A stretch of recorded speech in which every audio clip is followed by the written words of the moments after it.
you experience recurrent low back pain and it keeps coming and going despite all the different treatments you have tried? Hi there, it's Neesha from My Favorite Physio. In today's video, I'm jumping in to share with you a case study of a young lady who we saw recently here in our clinic. This lady is in her mid-20s. She's a young mom. She also works part-time, and she has been experiencing low back pain that comes and goes, and it's worse now with her second child.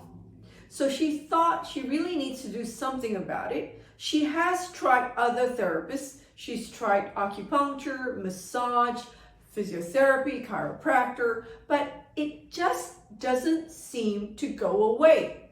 So she thought she'll come see us because she has known us through physiotherapy for her little ones. She decided that, it is time to try and do something again because literally her back pain was stopping her from doing her home duties at home after work. She was struggling to look after her little ones because her back just constantly ached whenever she tried to do some home duties or carry her little one. So when we first saw her, we did a full assessment. She thought that it was related to her posture, and she wasn't too far off.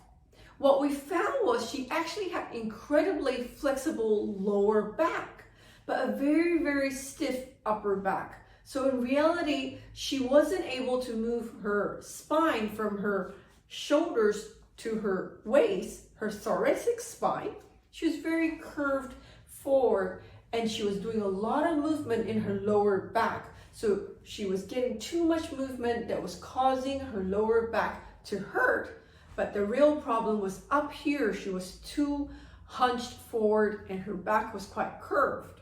So what we did was we first worked on all the muscle tightness from neck, shoulders, all the way down to her lower back, to her tailbone, to try and loosen up the muscles that are tight, to reduce and settle the inflammation in her lower back. And we did all that using the radio shockwave therapy machine you see behind me.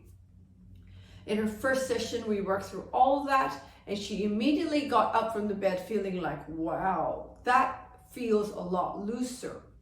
And certainly moving forward, she had a 6-week treatment program where we did 2 weeks of 3 times a week therapy, and then twice a week for the next 4 weeks. We worked from her neck all the way down to her tailbone. We worked on all her muscles, her joints. She was extremely stiff in her upper back, and we loosened all that. And we also worked on her lower back and all her sacroiliac joints, so all the joints right lower down to her hip and tailbone. And by the end of her first 2 weeks, she was literally pain-free, feeling stronger and better, correcting her posture. But certainly we needed the whole 6-week program to be building core strength, shoulder mobility, and for her to really stay upright and pain-free while she went about her daily chores and working. So, if that sounds like you and you're getting recurrent low back pain, you've tried all sorts of treatment, the key may lie in that actually, while you're treating your lower back, it is the upper back that was really stiff that's stopping all that movement and causing the lower back to move too much. So if you've tried regular massages, acupuncture, physios, and chiros and still get that low back pain, it may be that you need your upper back looked at. If you would like to speak to one of our expert physiotherapists here at My Favorite Physio, the number to ring is 02-9790-4233. And if you know somebody out there who complains of back pain that comes and goes, maybe it's coming from their upper back rather than lower back. Why don't you like and share this video with them? Until next time, have a fantastic day. Bye.